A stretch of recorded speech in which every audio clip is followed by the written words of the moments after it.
আমাদের এই বৈচিত্র্যময় পৃথিবীতে বিভিন্ন ধরনের প্রাণী বসবাস করে। আমরা পৃথিবীর খুব কম সংখ্যক প্রাণী সম্পর্কেই জানি, বেশিরভাগ প্রাণী আমাদের কাছে অজানা। আজ আমরা পৃথিবীর অদ্ভুত কিছু প্রাণী দেখব, যেগুলি হয়তো এর আগে আপনি কখনোই দেখেননি। এরকম ইনফরমেটিভ ভিডিও পেতে চাইলে লুকোচুরি কেয়ার চ্যানেলটিকে সাবস্ক্রাইব করুন। Number 1, leafy sea dragon. আমরা অনেক মুভিতে এরকম গাছ দেখেছি যেগুলি কথা বলতে পারে, এমনকি হাঁটাচলাও করতে পারে, তবে সেগুলি সম্পূর্ণ কাল্পনিক।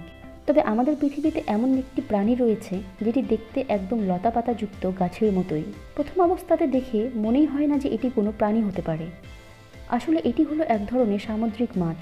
এই মাছটির পুরো শরীর লতা পাতার মতো অংশ দিয়ে তৈরি। এটি অস্ট্রেলিয়ার দক্ষিণ ও পশ্চিম উপকূলে পাওয়া যায়। এই মাছটির আকৃতি সি ড্রাগনের মতো হয়। তাদের এইরকম রূপের কারণ হলো তারা যেন ছদ্মবেশে থাকতে পারে। এমনকি সাঁতার কাটার সময়ও এরা সামুদ্রিক শৈবালের মতো ভেসে থাকে। তবে এই সামুদ্রিক জীবটি ভীষণ কম পরিমাণে পাওয়া যায়। Number 2, commodore. এটি কুকুরের এক ধরনের প্রজাতি। এই কুকুরটিকে হাঙ্গেরিয়ান কুকুরও বলা হয়। আবার তাদের এইরকম চেহারার জন্য তাদের মপ কুকুরও বলা হয়। এই কুকুরের বিশেষত্ব হলো তাদের অদ্ভুত দেখতে লোম। এই প্রজাতির কুকুরগুলি হাঙ্গেরিতেই পাওয়া যায়। এই কুকুরগুলি সাধারণ কুকুরের থেকে বেশ লম্বা আকৃতির হয়, আর এদের সাদা দড়ির মতো লোম এদের অন্যান্য কুকুরের থেকে দেখতে একদম আলাদা করেছে। তবে এদের পুরো শরীর সাদা লোমে আবৃত থাকলেও এদের নাক ও ঠোঁট কালো রঙের হয়। এই কুকুরগুলির ওজন প্রায় 50 থেকে 60 কিলোর মতো হয়ে থাকে। তবে এই কুকুরগুলিকে সাধারণত প্রশিক্ষণ দিয়ে সুরক্ষার কাজে নিয়োগ করা হয়। Number 3, Mary river turtle. এই কচ্ছপটি অন্যান্য সাধারণ কচ্ছপের থেকে একদম আলাদা। এই কচ্ছপগুলিকে অস্ট্রেলিয়ার মেরি নদীতে পাওয়া যায়।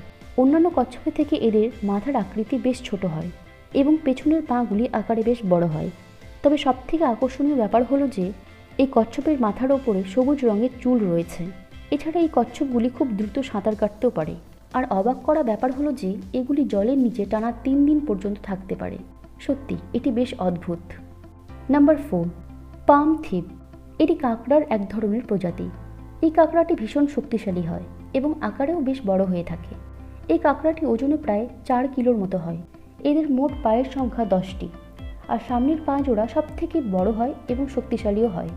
এই কাঁকড়াগুলিকে কোকোনাট ক্র্যাবও বলা হয়, কারণ এই কাঁকড়াটি তার শক্ত পায়ের সাহায্যে নারকেল ভেঙে তার ভেতরের অংশ খেতে পারে। তবে তারা নারকেল সহ আরও অন্যান্য বিভিন্ন ধরনের ফল, বাদাম এবং ছোট কোনো জীবকেও খেয়ে থাকে। এই দৈত্যাকার কাঁকড়াটি সত্যি বেশ ভয়ঙ্কর।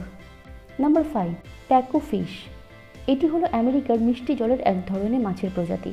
এই মাছটি সাধারণ মাছের মতোই দেখতে, কিন্তু সাধারণ মাছের থেকে এর দাঁত অনেক আলাদা। এই মাছের দাঁতগুলি দেখতে একদম মানুষের দাঁতের মতো হয়। এই মাছগুলির ধারালো দাঁতের জন্য অনেকে একে পিরানা মাছের সঙ্গে গুলিয়ে ফেলে, কিন্তু পিরানা মাছের থেকে এগুলি একদম আলাদা, কারণ এই মাছটি শুধুমাত্র উদ্ভিজ উপাদান খেয়েই বেঁচে থাকে। এছাড়া প্যাকো মাছ পিরানার থেকে আকারে অনেক বড় হয়।